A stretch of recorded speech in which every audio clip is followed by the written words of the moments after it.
Bienvenue dans À hauteur d'enfant, le premier podcast coécrit par les équipes d'MNH Service à l'enfance pour accompagner les parents dans leurs questionnements du quotidien. Nous retrouvons aujourd'hui Tiffany, référente santé, sécurité et inclusion chez MNH Service à l'enfance, qui va tout vous dire sur une étape clé du développement de votre bébé, la diversification alimentaire. Bonjour à toutes et à tous, je suis ravie d'être avec vous aujourd'hui pour parler de ce moment si particulier, les premières cuillères, les premières textures, les premiers petits morceaux. C'est une étape pleine de découvertes et parfois de doutes. Mon objectif, ça va être de vous donner des conseils concrets et rassurants pour accompagner votre enfant dans cette aventure du goût. Alors Tiffany, qu'est-ce que la diversification alimentaire et quand faut-il la commencer? La diversification alimentaire, c'est l'entrée dans le monde des saveurs.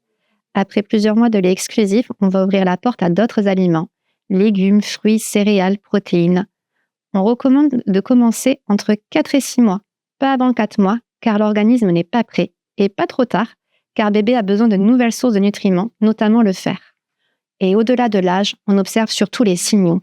Votre enfant tient bien sa tête, il regarde aux assiettes, il essaie d'attraper la nourriture, il ouvre grand la bouche quand la cuillère passe devant lui. Ça, ce sont des bons indicateurs.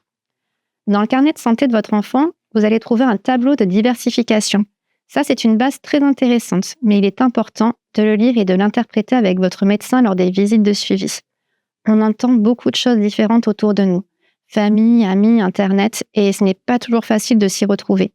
Le médecin est là pour clarifier, répondre à vos questions et adapter les conseils généraux aux besoins de votre enfant. Chaque enfant a son rythme. Pas de compétition, pas de pression, chacun son tempo. Merci pour ces précisions. Alors, par quoi commencer concrètement? Je conseille de débuter par les légumes cuits et mixés très lisses. 1 ou 2 cuillères pour découvrir. Carottes, courgettes, potirons. Généralement, carottes, potirons, ça marche bien. C'est des goûts qui sont très sucrés. Ensuite, on introduit les fruits, eux aussi cuits et mixés. On essaye de présenter un seul aliment à la fois. Ça va aider bébé à reconnaître les goûts et à repérer d'éventuelles réactions. Puis, petit à petit, on va ajouter la protéine, la viande, le poisson, l'œuf, en petite quantité, adaptée à l'âge, et l'eau va devenir la boisson principale en complément du lait. Pour la viande, quand je parle de petite quantité, c'est vraiment 2 cuillères à café, ça fait 10 grammes. Et surtout, n'oubliez pas d'ajouter un peu de matière grasse de qualité. Une cuillère d'huile de noix ou de colza riche en oméga 3 par exemple, qui sont essentiels au développement du cerveau. Et puis, un point essentiel, ça va être l'installation de votre bébé au moment du repas. Tant qu'il ne s'assoit pas seul, le repas peut se donner dans les bras de l'adulte. C'est une position qui est stable et qui va le sécuriser. C'est rassurant pour lui et ça permet aussi d'éviter les fausses routes. Quand il commence à tenir assis seul, on peut lui proposer une petite chaise avec tablette, souvent la chaise haute à la maison, et il pourra alors toucher, explorer, essayer la cuillère et participer davantage. Super, on a déjà une bonne feuille de route. Et concernant les textures et les allergènes, comment les introduire? On commence par des purées très lisses, puis on épaissit. On passe au mouliné, puis aux petits morceaux. Plus tôt votre bébé expérimente différentes textures, plus facilement il va les accepter. C'est aussi un bon moyen de prévenir certains blocages alimentaires plus tard. Et il ne faut pas hésiter à laisser votre enfant toucher, écraser, parfois jouer avec les aliments. Alors oui, ça peut être salissant, mais c'est un apprentissage sensoriel essentiel. En explorant avec ses mains, il va se familiariser avec les textures et acceptera mieux de les mettre en bouche. Pour les allergènes, œufs, arachides, gluten par exemple, les recommandations ont beaucoup évolué. Maintenant, on veut une introduction précoce, en petite quantité et sous forme adaptée pour réduire le risque d'allergie. Par contre, en cas d'antécédents familiaux, parlez-en toujours à votre médecin pour adapter le rythme. Que faire si l'enfant refuse un aliment?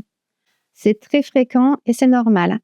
Refuser, recracher, faire la grimace, c'est sa façon de dire « je découvre » ou « pas aujourd'hui ». Le secret, c'est la patience.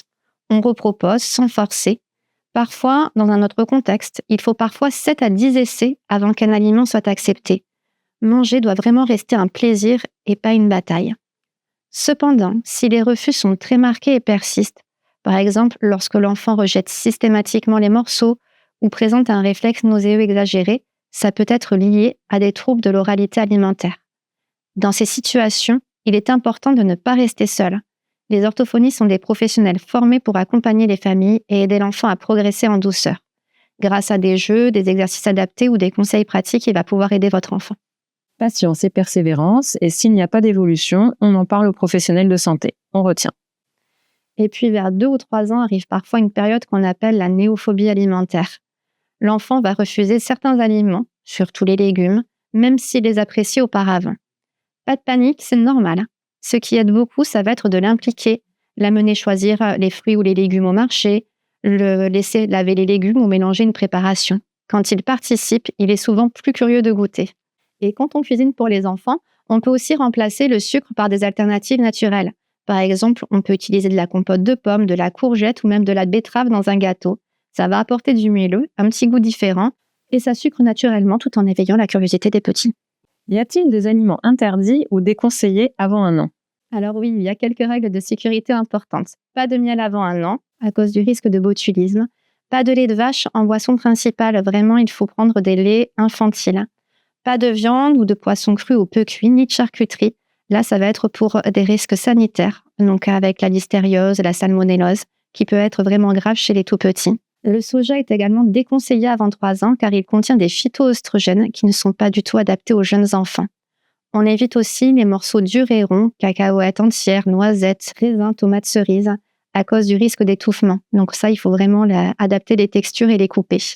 Et on limite le sel, le sucre et les produits ultra transformés. Alors je sais, dit comme ça peut sembler beaucoup d'interdits, mais en réalité, il reste une multitude d'aliments variés et délicieux à proposer. Certains parents choisissent la DME, la diversification menée par l'enfant. Qu'en penses-tu? Donc la DME peut être une très belle expérience. Elle consiste à proposer des morceaux fondants que l'enfant prend lui-même à son rythme. C'est valorisant pour lui, mais il faut respecter des conditions. Votre enfant doit être prêt, il doit tenir assis, attraper et porter à la bouche seul. Les aliments doivent être adaptés et l'adulte reste toujours en surveillance. On peut aussi combiner purée et morceaux, il n'y a pas de méthode unique. L'important est que cela vous convienne à vous et à votre enfant. Intéressant, donc pas une méthode unique, mais des possibilités adaptées. Et le lait, comment ça s'articule avec tout ça? C'est essentiel de le rappeler, jusqu'à 1 an, le lait reste l'aliment principal. On considère que l'enfant, même avec la diversification, doit prendre environ 500 ml de lait par jour. La diversification va venir en complément et pas en remplacement trop rapide. Votre enfant a encore besoin de son lait maternel ou infantile pour couvrir la majorité de ses besoins nutritionnels. Donc, s'il en prend moins, s'il commence à bouder les biberons, ne pas hésiter à ajouter des yaourts ou du fromage dans son alimentation et surtout en parler avec son médecin. Comment faut-il organiser les repas et quelle quantité donner? On commence doucement, 1 ou 2 cuillères, pas plus. L'idée, au départ, ça va être vraiment la découverte. Ensuite, on augmente progressivement. Au départ, on introduit un repas par jour, souvent c'est le midi, puis on ajoute le goûter, puis le soir. Les quantités ne sont pas figées, chaque enfant mange selon sa faim, et c'est normal qu'il ne finisse pas toujours. Faut-il privilégier certains aliments? L'important, c'est la variété. Proposez toutes sortes de légumes, même ceux que vous aimez moins. Haricots verts, épinards, brocolis, panais. Plus bébé goûte tôt une grande diversité, plus il aura de la chance d'aimer plus tard. Et n'oubliez pas, un aliment proposé plusieurs fois finit souvent par être accepté. Les enfants apprennent énormément aussi par imitation. Donc partager le repas, voir ses parents ou d'autres enfants manger, ça va être un moteur puissant pour donner envie de goûter. Le repas, c'est aussi un moment social et affectif. Quand vous installez votre enfant à table, même s'il ne mange que quelques cuillères, il va participer à la vie de famille. Il observe, il copie vos gestes, il découvre que manger ensemble est un moment de plaisir et de lien, et cela va l'aider à construire une relation positive avec l'alimentation à son rythme.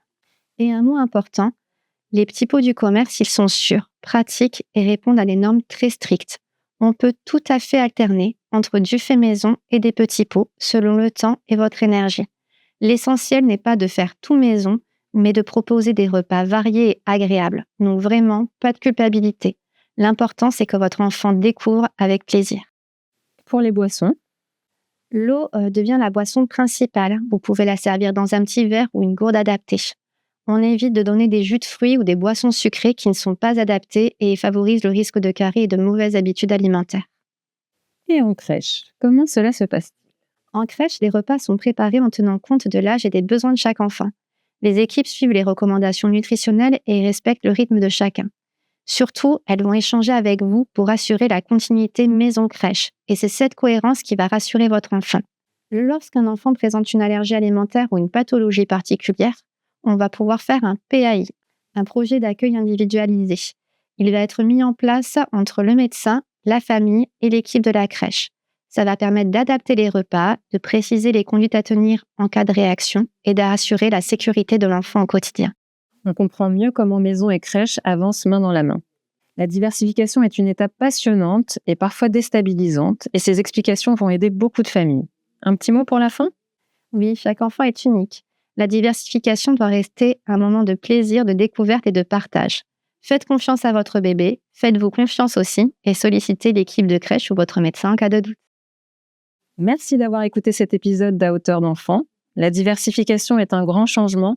On la débute entre 4 et 6 mois. On commence doucement avec les légumes, puis les fruits. On varie les textures et on introduit les allergènes sans crainte. Pas de panique si bébé refuse, on retente plus tard et on garde en tête quelques interdits avant 1 an, comme le miel ou les morceaux à risque. L'important, c'est que ça reste un moment de plaisir et de découverte, à la maison comme à la crèche. On se retrouve très bientôt pour un nouvel épisode. D'ici là, prenez soin de vous et de vos tout-petits. Si cet épisode de notre podcast À hauteur d'enfant vous a plu, n'hésitez pas à nous laisser des commentaires, à liker et à partager. Nous nous retrouvons le mois prochain pour un nouvel épisode dans lequel nous parlerons des interactions entre enfants. À très vite!